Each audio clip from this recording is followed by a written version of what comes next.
like depression, but we don't have characteristics of multi-year tops. And I look at other things. I look at like the age of coins moving on the network. I look at Bitcoin in relation to what's going on in macro.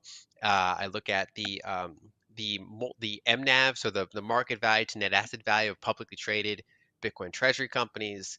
Nothing right now is indicating extremely high froth levels. I think we're more in like a mid-market type territory.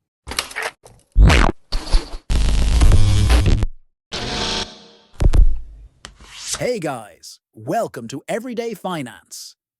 Right now, the cryptocurrency market is in a transitional stage, neither at the capitulation lows of a bear market nor at the speculative highs of a bull mania. Investor sentiment is characterized by hesitancy in the midst of this uncertainty, with many people questioning whether the Bitcoin cycle has peaked or is just stalling. Renowned macro strategist Lyn Alden emphasizes that price alone doesn't tell the whole story and offers crucial long-term context. In a recent interview, Alden outlines the structural factors influencing Bitcoin's development, chief among them being the record-breaking approximately $100 trillion in public and private debt held by the U.S. economy. She contends that policymakers' options are severely constrained by this degree of systemic leverage, which essentially locks them into a course of continuous monetary expansion. Only a few crisis periods in the past have seen a significant drop in U.S. debt, and each one was followed by vigorous money printing, a trend that is still evident today. Inflation and currency devaluation are instruments for wealth redistribution in the current economic era, which Alden describes as a new chapter in the sovereign debt cycle. Since no international player is in a position to duplicate America's post-World War II dominance, she also cautions about the slow deterioration of U.S. dollar hegemony. Neutral assets like gold, and increasingly Bitcoin, are becoming more and more accepted as stores of value in this new multipolar world. Alden anticipates a gradual realignment in which those who adhere to sound monetary principles gain, while others experience covert devaluation rather than a sudden crash. Her opinion that Bitcoin is in a mid-cycle position, supported by long-term fundamentals and structural tailwinds, but mainly ignored by a distracted market, is informed by this macro lens. The earlier phase, and we're seeing early signs of this already, is sovereign wealth fund investment. And the reason that distinction matters is because a reserve asset, but something held by, like, say, a central bank, is meant to be there when you need it. If you need to say one or two things, either you sell it to buy back your own currency to strengthen your currency in a currency crisis, or if, like currently, if there's a lot of dollar-denominated debt in the world. So there are banks and there are corporations and governments around the world that have dollar-denominated debt. And in a dollar shortage, like let's say, for example, when pandemic lockdowns happened and all the global trade dried up and all the dollar flows contracted, but these debts were still owed, having dollars at the sovereign level in some way is useful because then they can loan them to their domestic entities that owe dollars and keep their debts solvent.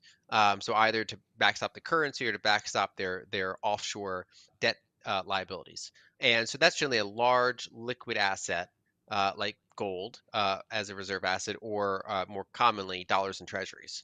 Bitcoin being small and generally also being something that there's not a lot of liabilities denominated in, it's less going to be picked in the near term by central banks because they can't say, look, in 18 months from now, if we have a currency crisis, if Bitcoin's cut in half relative to what it is now, that impairs our ability to defend our own currency. The volatility is kind of too much for that kind of reliable need that is required.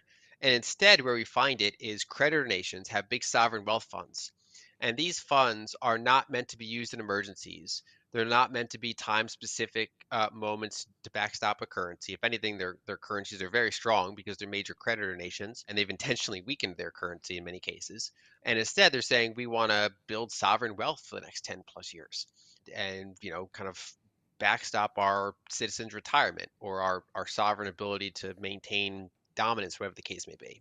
And that's where we're seeing Bitcoin show up. So it's not It's not really earmarked for any kind of intermediate term purpose. And I think that makes sense for where Bitcoin is at this stage. So as a $2 trillion volatile 16-year-old asset, I think that makes sense. So I think we'll see it more and more in sovereign wealth funds. And then, one day when we add a zero to its market cap, hopefully, and it's way more widely held and less volatile, I think that's when you can see it show up in as a reserve asset as well, because at that point it has gold-like characteristics or treasury-like characteristics, where it's this large, liquid, highly understood asset that is there to be sold kind of rapidly when needed. I don't think so. I think it was cheap back then. It's less cheap now, but I think it's in a good position.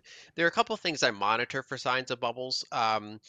There's no like one killer metric that can tell you if it's a bubble, and also you don't even know when a bubble's going to peak. I mean, a bubble could turn into a bubble twice as big before it rolls over, for example. That happened to a lot of people in the dot-com bubble. It was like they were looking at the market in like 1998 and think this is pretty frothy, and then it's like, well, you haven't seen how high it's going to get. Yeah. Um, but I look at my favorite metric is market cap to on-chain cost basis. Basis, okay, what is Bitcoin market cap? That's easy to measure, price times supply. And then you look at on-chain cost basis, which is basically pricing every coin at the time it last moved on-chain, which statistically mostly means the time it went to or from an exchange. Those are the biggest moments for that metric, and that creates kind of a psychologically important number. It's kind of like volume adjusted market cap in a way, because and the analogy I use, if you have 20 houses on a street and none of them have sold in a few years, and one of them sells for double the price that it last sold at, you'll generally see that all the other homeowners mark up their real estate at to the level that that new one sold at. But that's the liquid price. That's like, 5% of those houses moved and the whole street's now twice as valuable.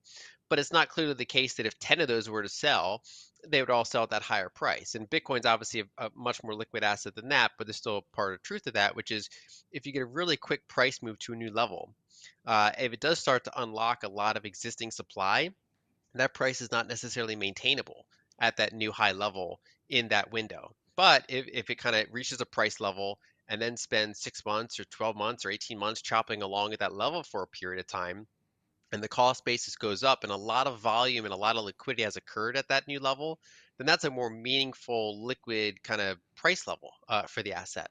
And so during prior multi-year peaks, we can call them bubbles, I suppose, because you kind of had a few years of a bear market afterward, they hit very high levels by that metric. Currently, we've not hit anywhere near the levels that are historically associated with multi-year drawdowns. There are times we hit, I would call it moderately frothy. So, for example, in March 2024, which was the near-term aftermath of the launch of the US spot Bitcoin ETFs.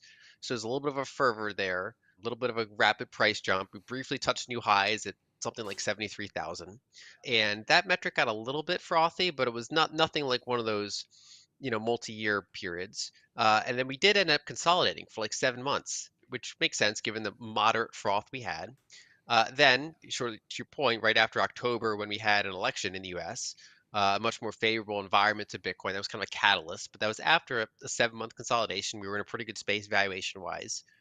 We jumped up to, what was it, 107,000 or 108,000 thereabouts. And that reached similar levels of like moderate froth. Again, from November until April, May, we were in this consolidation phase, which makes sense. A multi-month consolidation for a little bit of froth. We eventually worked past that. We've touched new highs. We pulled back a little bit. So overall, I think we're not at like bear market depths of like depression, but we don't have characteristics of multi-year tops. And I look at other things. I look at like the age of coins moving on the network. I look at Bitcoin in relation to what's going on in macro. I look at the MNAV, so the market value to net asset value of publicly traded Bitcoin treasury companies. Nothing right now is indicating extremely high froth levels. I think we're more in like a mid-market type territory. A notable change is taking place in the kinds of capital starting to interact with Bitcoin as it develops further. Price movements have historically been dominated by institutional asset managers and retail traders, but a new generation of long-term strategic capital, sovereign wealth funds, is joining the fray. Sovereign wealth funds prioritize capital preservation and intergenerational growth while operating with longer investment horizons than central banks, which demand high liquidity and low volatility for emergency reserves. Because of this crucial difference, they are able to accept Bitcoin's short-term volatility in return for its asymmetric long-term upside. These long-term investors are finding Bitcoin to be a more appropriate small but significant addition to their portfolios as the market develops with increased liquidity and more transparent regulatory frameworks. This is the beginning of what could develop into a multi-cycle structural trend in which creditor countries with robust currencies and long investment mandates start incorporating Bitcoin as a strategic store of value rather than a speculative asset. Bitcoin is becoming more accepted in sovereign wealth circles, despite not yet being designated as an official reserve asset. This could be a turning point from market speculation to institutional level adoption. This trend may serve as a fundamental catalyst for Bitcoin's subsequent growth cycle if it persists, especially in light of growing skepticism toward conventional monetary systems. Short answer is I don't know, but the longer answer is I do think that our cycles will change in the sense that there's a couple reasons for that. One is I think partially, not entirely, but partially, I think the 4 year cycle was an illusion. The period of time from like Bitcoin, the lows of a cycle to the high of a cycle, that number actually changed pretty significantly in those cycles. Even though you kind of had one big peak per cycle, the how long it took to reach that peak would vary quite a bit, and the direction you go along the way. And in the U.S. and kind of therefore globally, because of its global reserve currency status, the U.S. has historically gone through roughly 3 year liquidity cycles, and Bitcoin correlated with those pretty well also. So it was just kind of like this cadence somewhere between the halving and the U.S. liquidity cycle. I think those two things are both factoring into it. But now, as the asset has kind of reached the institutional and sovereign level, and as mining new block rewards are a much smaller share of coins that people can buy, it's more about what price will unlock existing long held coins. That matters more. I do think that overall, the 4 year cycle, which is based on the mining block reward cycle, I do think that will keep diminishing. And I wouldn't really use that as a reference anymore. I would instead look at it in terms of hype or depression cycles, which is are the types of metrics I just talked about, are they elevated or are they very low? What does global liquidity look like? What maybe political catalysts have happened that might be good or be a headwind for the network? And is the current kind of valuation level appropriate given the broader environment around it? And that's how I would analyze it. Less focus on cycles, more focus on just is this moment frothy or not. And my guess is that we'll see more prolonged but less explosive movements. Now, we could hit a turning point where you do get another explosive moment. And if I imagine how the end of this quote unquote cycle looks, I have to kind of look at the leveraged Bitcoin companies and say, well, maybe it kind of hits a little bit of temporary escape velocity, gets really frothy for a period of time. A lot of less well managed companies enter the space, don't term their debt out very much. And of course, leverage is how you kind of blow something up that otherwise is pretty sound. And then we roll over and you get forced selling by some of the worst managed companies in the downturn. So that's kind of what I see on the horizon for a potential end of cycle catalyst, but it's too early to say. And I would just treat every cycle as different. I think it's a neutral thing in the sense that I view it as inevitable. If Bitcoin is going to become a multi-trillion dollar asset, which it has, and I think it will continue to be, then there will be things built on top of it, and that's common. Any liquid asset's going to have that use case. And I think basically Bitcoin is like good for everyone in the sense that no matter what level you're operating at, if you become bullish on Bitcoin, the thing you're responsible for running should therefore probably buy Bitcoin. Like if as an individual, the first step is if you're bullish on Bitcoin, you get some Bitcoin. Second is if you're running a company, Bitcoin can benefit your company. If you've done the research and you've made a conviction view that Bitcoin is likely going to appreciate significantly, and you're the CEO or you're on the board or a treasurer, you have the responsibility to consider and then potentially allocate to Bitcoin. And same thing for ETFs and asset managers, and same thing for the sovereign level. If your job is to build sovereign level wealth for your country's government and you're bullish on Bitcoin, you have to, say, hey, we probably should own some Bitcoin. And I think that we're seeing that play out. I think it's inevitable that as it reached this level, it would become more interesting to these large entities. When Bitcoin had $1 million of trading volume today, in a day, even billionaires couldn't really get in or out without meaningfully moving the price. It just wasn't at a scale that would interest them. You can talk about kind of million% returns, but liquid returns matter, and so it's not like a billionaire could have allocated it at a meaningful way back in 2011. And when it hit a new level where there's like billions of liquidity a day, well, now these trillion-dollar pools can at least start to look at it, and that's kind of what we're seeing. And so I think it's inevitable, and it's not Bitcoin changing for them; it's them choosing to change around Bitcoin. They're the ones, like the SEC decided to basically plug into Bitcoin. It's not that Bitcoin did anything to make the SEC accept it, and so that's what we're seeing. I think the Bitcoin base layer is still as good as it always has been, continues to gradually harden and improve over time. For price action, anytime you have leverage attached, you do have to monitor that. I mean, especially if you care about volatility and things like that. So it's certainly any sort of leveraged entities are worth watching. And I don't think like I do think that at some of these really big conferences, you'll see like the main content is kind of corporate and sovereign. It's like, Bitcoin companies and Bitcoin this and Bitcoin for politics. Whereas I do think it's important to keep emphasizing either the smaller stages at those conferences or other conferences or other online spaces to make sure that the developers are getting funded, that privacy technologies are being supported, kind of the more cypherpunk aspects of this. And I don't think it's a zero sum game. I think the corporate side can do well. And if anything, that gives more fuel for some of these other areas. But it is important to monitor these other areas to make sure they're not being neglected at the expense of some of the bigger entities. According to macro strategist Lyn Alden, Bitcoin is in the middle of a sustainable bull market rather than a late stage bubble.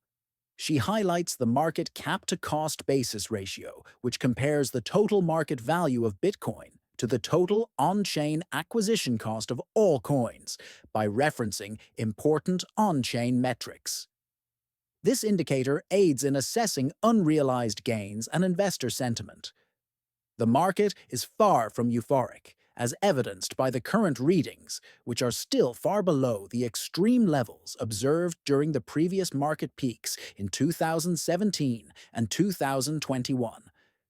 Even though there were brief spikes in excitement, like the March ETF launch and the October post-election rally, these were followed by sound consolidation periods that strengthened the structure.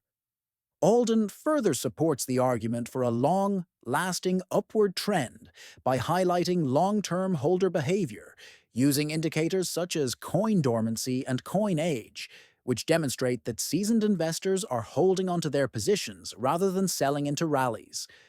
Alden supports this technical analysis by pointing to favorable fiscal tailwinds, better liquidity, growing institutional and sovereign interest, and improving macro conditions as factors that contribute to sustained momentum. She views the current volatility of Bitcoin as a natural growth phase, characterized by consolidation, growing adoption, and maturing capital flows, rather than a speculative bubble. She believes that the true parabolic phase and the classic indicators of a market top are yet to come. This cycle is far from over. In fact, it may be paving the way for Bitcoin's most revolutionary leg to date.